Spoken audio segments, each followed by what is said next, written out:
So the weekend has begun. It is Friday. Friday. Someone told me about Friday. Either way, welcome to another van life moment at going up island. Still on Vancouver Island. But at this point, Vancouver Island is enough. Like I said, it's got the rainforest and the mountains and the oceans and everything in between to make any choice of destination a really cool experience. So today, a couple of stops to make before hitting the wherever this van happens to land for the night. And I think today's topic I wanted to talk to you about is little finer points of van life, and whether you're doing it for long periods of time. It's kind of keep warm. This is winter time, and how do you keep warm? How do you make sure that you are able to survive in a van? Well, I'm going to show you some of the little things that I do to make sure that comfort is still part of it. So, stopped off at Costco on the way out of town to look for a light for when I'm creating videos. So when I have the ring light I have, it's just too tiny. It served its purpose and still can be used for other things, but I need something a little more robust, especially when I'm out doing my videoing outside in the forest. Sometimes things get a little darker here, and with my chocolate mocha skin, you need to see a little bit more of me, I think, than what I'm sometimes able to shoot. So let's go into Costco and see what can be found.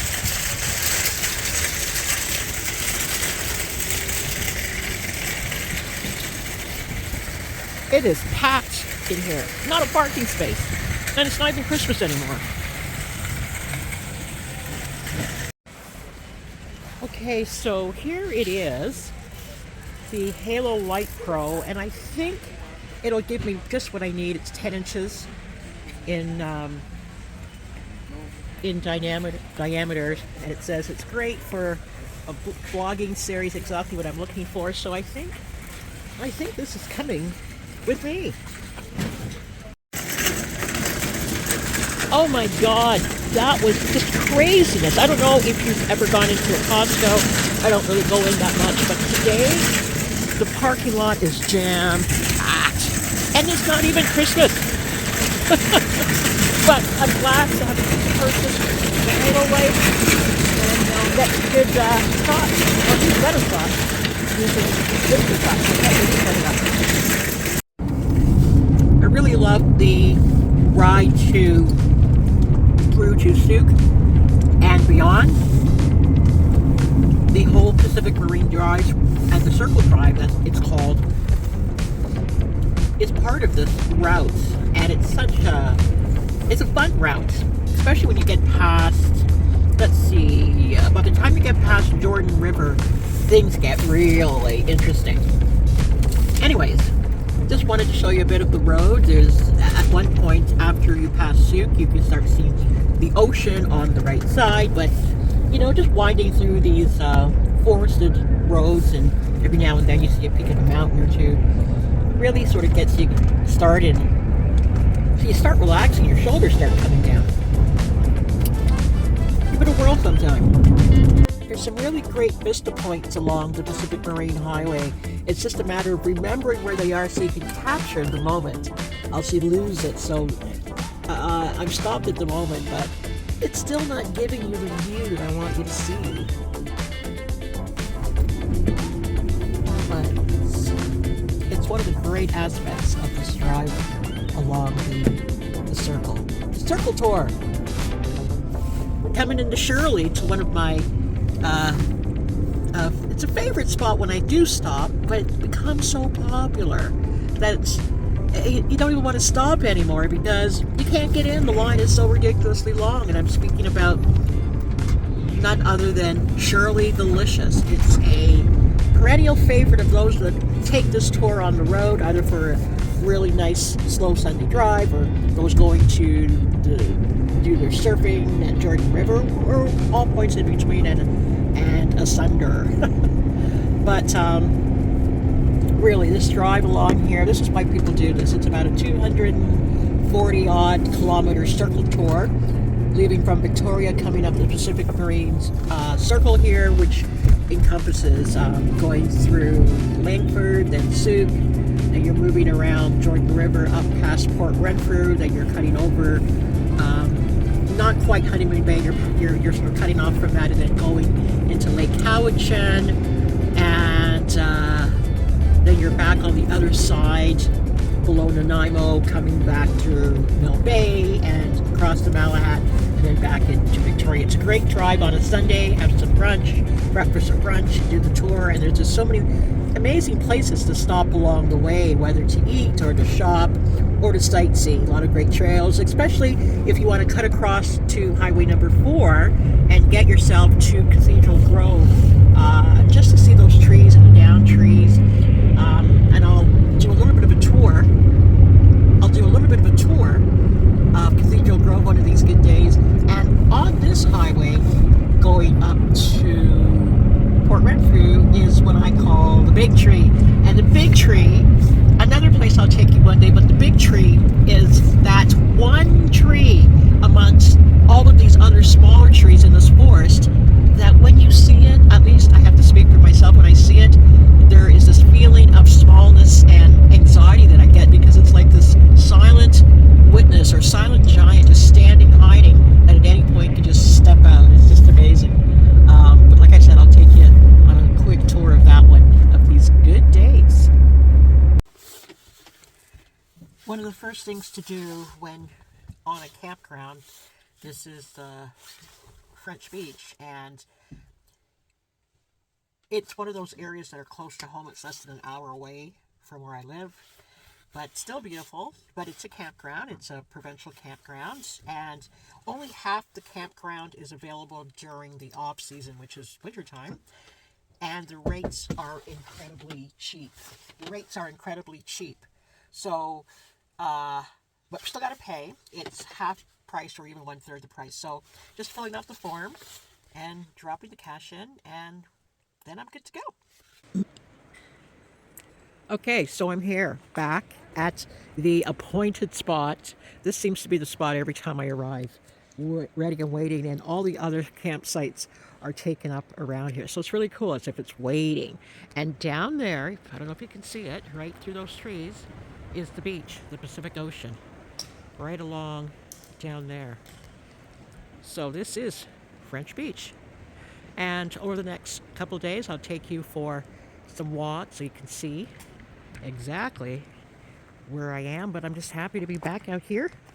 Not exactly deep backcountry, but did a long trip last week. So this is just a short jaunt from home, and it's good enough. It's good enough to be back out here amongst the trees, my friend, trees.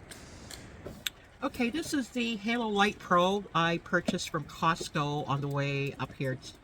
And I'm gonna unbox it to see if it's exactly what I need for my video vlogs and the Natural Mojo show, just to give me a little bit more light in the darker spaces when I'm video and taping, because sometimes the light's not always bang on, and even when I'm inside the mobile studio that I talked about last week, it's always great for that added light source. So let's get at it.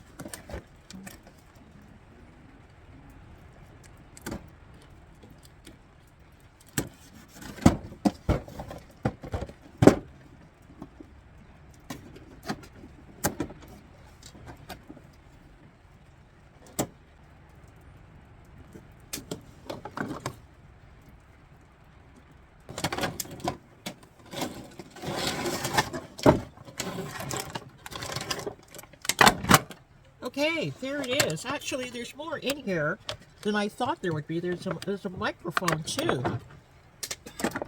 Interesting. I wasn't expecting that. I was expecting just the lights and the stand, which I did get. It's the tripod and the ring. The ring is an okay size. I think I've seen one bigger, but you know what? Let's try it out and see how it goes. Okay, I managed to get the parts together. This is the base of it. So I'm going to attempt to start putting it together. So it looks, where is it? looks like that. All right, it has the ring light, the phone in there on the base, and like I said, it comes with a microphone. So let's get to it.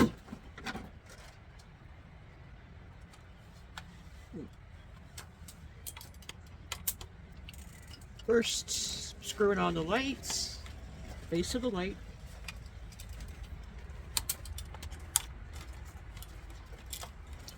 Screwing on.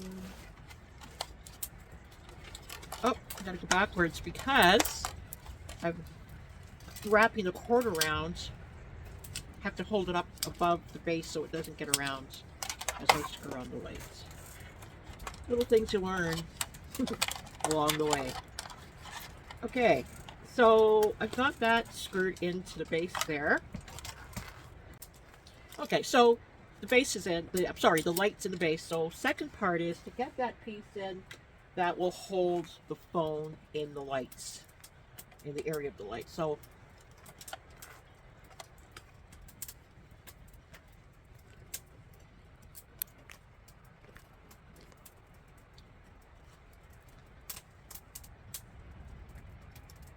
okay, let's get that really good and tight. All right, so there you go. Getting there. Okay, so the next thing to do is to see if the light actually works. And because I'm not home and I'm outside, I have a portable battery pack. It's a little one. There's, you know, I mean, there's big ones, all sizes, so you get what you need. And of course, make sure they're always charged. Also, do you know, get. And the great part about this is that you can take your light source wherever you happen to be. If you're on the beach, in the woods, wherever you happen to be, and as well as your home office. So make sure you've got yourself a battery pack and a light. The light has to have a UVS end, else it's not going to work. All right, let's see. Time for the big, whoops. Time for the big reveal.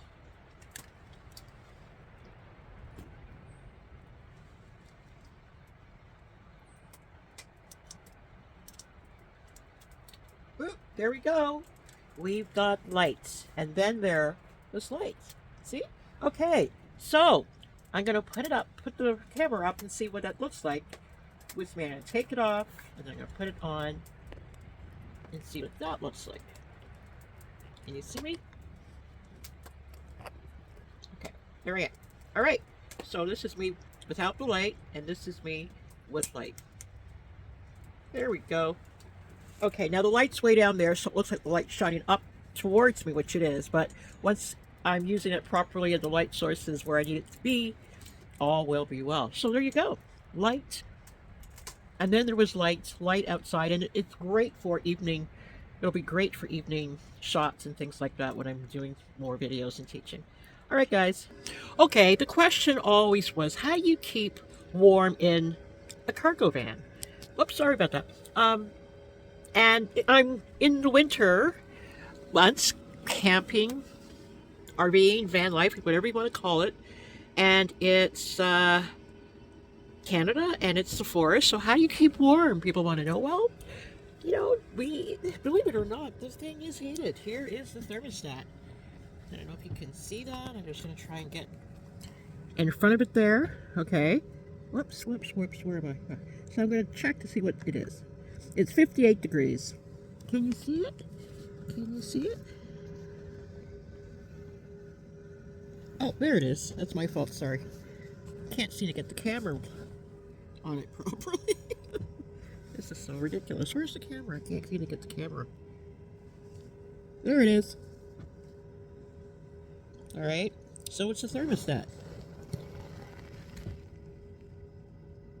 So when it gets to the appointed 70 degrees that it's set at, it will come off and it'll come back on when it goes below that. So that's how I keep warm in the van in winter camping in the forests of Canada. It's that simple. I mean, when I'm outside, I dress warm. I've got my camp gear on, or when I'm outside around the campfire. And the rest of the time I'm in a heated vehicle. And the vehicle is not on, it's not started. It's a separate unit from that. And it's an off-grid vehicle, as I said.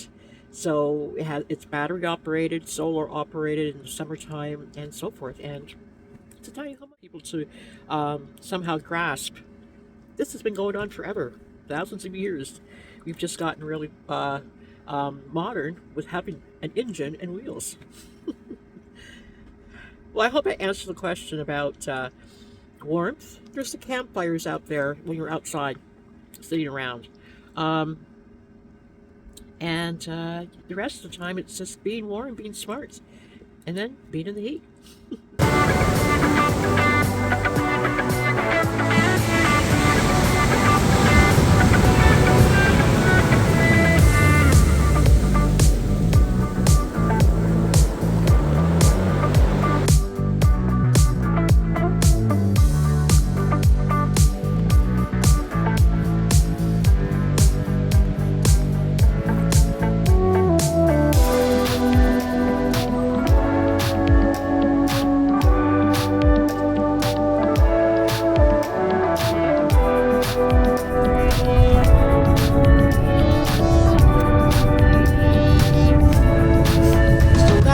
Another end to another fabulous weekend. Back in the city limits. Already thinking about where the van will be next week.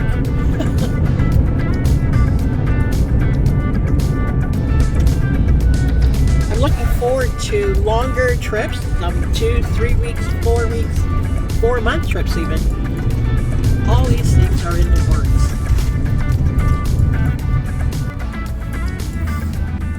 So that's it, guys. Another round trip from Victoria up island and back in town on Sunday, ready for another week of content creation.